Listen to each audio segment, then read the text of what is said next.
Bonjour chers internautes, étudiants et professionnels. Dans le cadre de cette vidéo, je reviendrai sur la deuxième partie que j'avais présentée par rapport à l'idée de la création d'entreprise. Dans la première vidéo, il était question de vous présenter l'idée de création d'entreprise, comment je pouvais la présenter, quels sont les facteurs clés de succès, et éventuellement quels sont les moyens à mettre en œuvre. Donc, après avoir présenté la première partie, ou le premier axe, donc là, je vais développer le deuxième axe qui porte sur les facteurs clés de succès et un certain nombre d'éléments ou de points susceptibles de renforcer donc, la pertinence et la validation de l'idée. Donc, dans un premier temps, les facteurs clés de succès qui sont de nature liés à la qualité de l'équipe que vous allez pouvoir mobiliser pour réussir votre projet.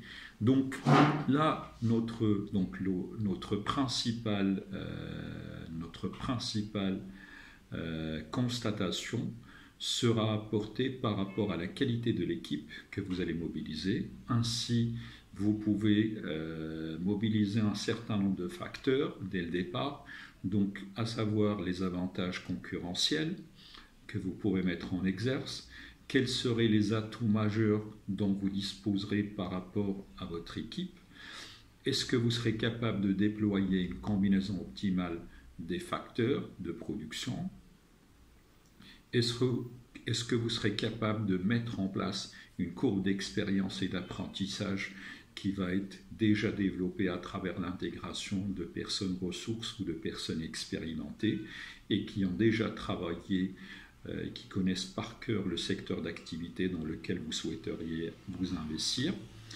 Et finalement, donc en dernier lieu, quelles sont les synergies que vous allez mettre en exerce, que ce soit à travers l'équipe que vous avez recrutée, à travers la qualité de l'actionnariat que vous allez mobiliser et à travers aussi la qualité des consultants et des experts auxquels vous pouvez faire appel.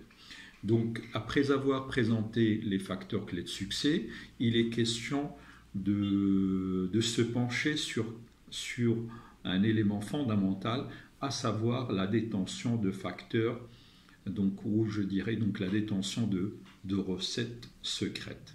Comme vous le savez, tout projet peut faire l'objet d'un copier-coller, donc peut faire l'objet de contrefaçons. Voilà pourquoi il est capital qu'avant de se lancer ou avant de lancer son affaire, il faut penser à des dispositifs ou à un certain nombre de recettes qui vont vous permettre de préserver votre avantage concurrentiel, éviter d'être copié ou peut-être exposer le copieur à plusieurs difficultés. Donc, parmi les recettes secrètes, vous pouvez disposer d'une recette éventuellement chimique ou physique si vous avez décidé de lancer un concept atypique à ce projet. Vous pouvez peut-être mobiliser un brevet, donc une invention que vous pouvez protéger. Vous pouvez bénéficier aussi de la protection de la marque commerciale, tout comme vous pouvez procéder à une décomposition de votre métier en plusieurs processus dans lesquels vous pouvez faire une affectation, une affectation des ressources humaines appropriée dans laquelle vous allez jouer la carte de la spécialisation.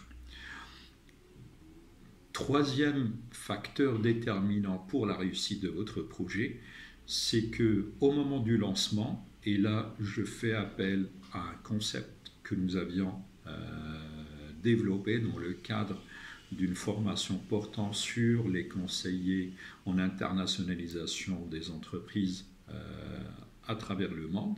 Donc le concept, c'est le BMS, et entre autres, nous sommes en train de parler du canevas stratégique dans lequel on peut dès le départ définir quelle est la courbe actuelle des facteurs de compétitivité que je serai capable de mobiliser.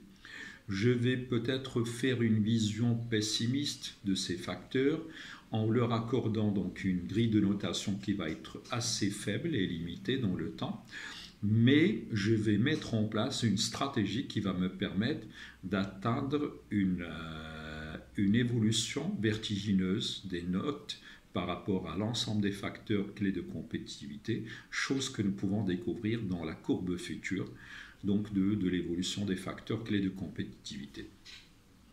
Un autre élément susceptible de nous éclairer par rapport à la validation de l'idée aussi, ou par rapport à sa pertinence, c'est la qualité de la vision stratégique que nous allons mettre en place. Pourquoi? Parce que sans vision stratégique, on ne peut faire une planification.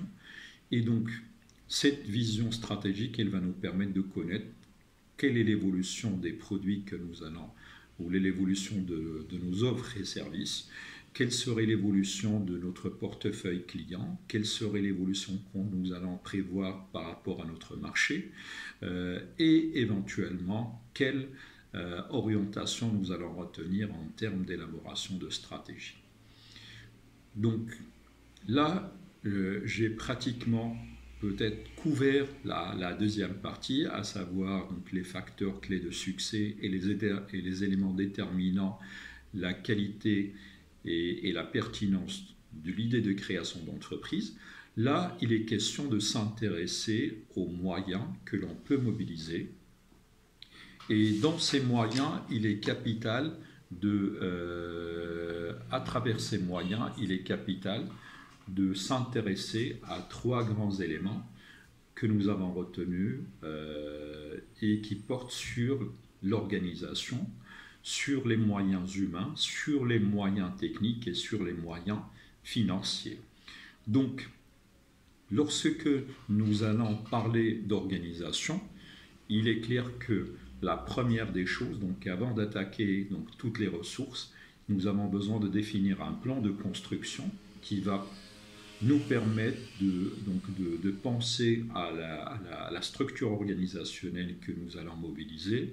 Et là, pour ce faire, vous avez l'embarras du choix, soit que nous allons mobiliser des structures organisationnelles traditionnelles ou avancées ou hybrides. Tout dépendra de la nature de l'entreprise que vous souhaitez lancer, de vos moyens et le marché auquel vous voulez vous adresser. Troisième élément, quels sont les services, départements, directions que vous allez prévoir ou éventuellement les divisions que vous allez lancer. Vous avez besoin d'avoir un éclairage inédit par rapport à votre cycle d'exploitation. Donc, quelles sont les opérations que vous allez amorcer depuis la première phase jusqu'à l'obtention de l'encaissement. Si c'est une entreprise industrielle, on va commencer par l'achat de matières premières, stockage, transport, transformation, conditionnement, emballage, stockage, distribution et vente. Si c'est une entreprise de service, on va peut-être partir depuis l'achat d'une base de données, segmentation, traitement, rédaction, élaboration du rapport et puis peut-être livraison et encaissement. Tout dépendra du cycle, tout dépendra de la nature de l'entreprise que vous allez mobiliser. Toujours dans le cadre des moyens techniques, quels sont les équipements que vous allez mobiliser, quelle est la technologie que vous allez employer, quelles sont les ressources techniques que vous allez mobiliser. Quelque part, nous aurons une petite traçabilité de ces différents éléments dans le cadre du tableau de la dépense d'investissement. Dernier point, toujours par rapport aux ressources techniques, le périmètre d'implantation du projet, quelque chose de fondamental dans lequel on peut être amené carrément à mettre en place une étude logistique. Est-ce qu'il faut choisir une implantation à proximité des clients, à proximité des fournisseurs? Faut-il raisonner par rapport au coût du mètre carré loué? Faut-il choisir un périmètre d'implantation branché et fortement achalandé? tout ça, c'est la nature du projet qui va le déterminer et va le définir. Nous avons aussi, donc là, j'attaque les ressources humaines. Donc dans le cadre de la définition des ressources humaines, la première chose, une fois que nous avons déterminé notre structure organisationnelle, nous avons besoin de définir quel est l'effectif qu'on souhaite employer, tout en essayant de garder à l'esprit, c'est que les charges de personnel, elles représentent des charges fixes qui viendront greffer donc le chiffre d'affaires de l'entreprise. Donc j'insiste sur la pertinence et sur la qualité de la structure organisationnelle qui va être mobilisée. Quels sont les postes que vous allez créer? Quel est le taux d'encadrement que vous allez prévoir, c'est-à-dire le nombre de cadres par rapport au personnel employé?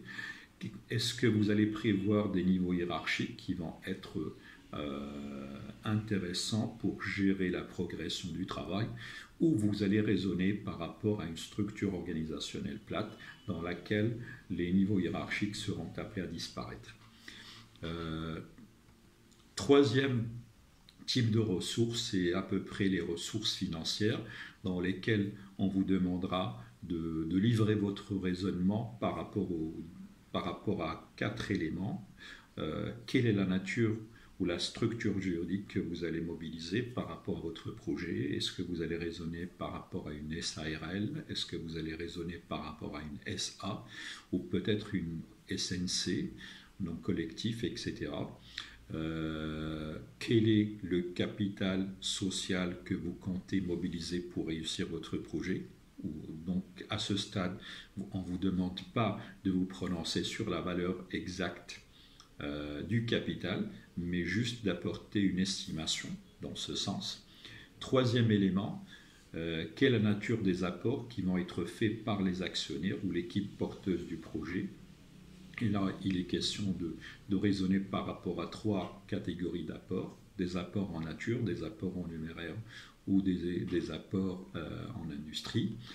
Et finalement, quelle est la structure financière que vous allez prévoir? Est-ce que vous allez raisonner en termes de capitaux propres? Est-ce que vous allez raisonner en termes d'endettement? Et où est-ce que vous allez raisonner par rapport aux différents, par rapport à une solution mixte, je dirais variée, de ressources financières. La vidéo touche à sa fin. Rendez-vous dans la prochaine vidéo et qui va tenter de nous présenter la manière avec laquelle nous pouvons conduire une étude de marché. Merci à vous et à la prochaine vidéo.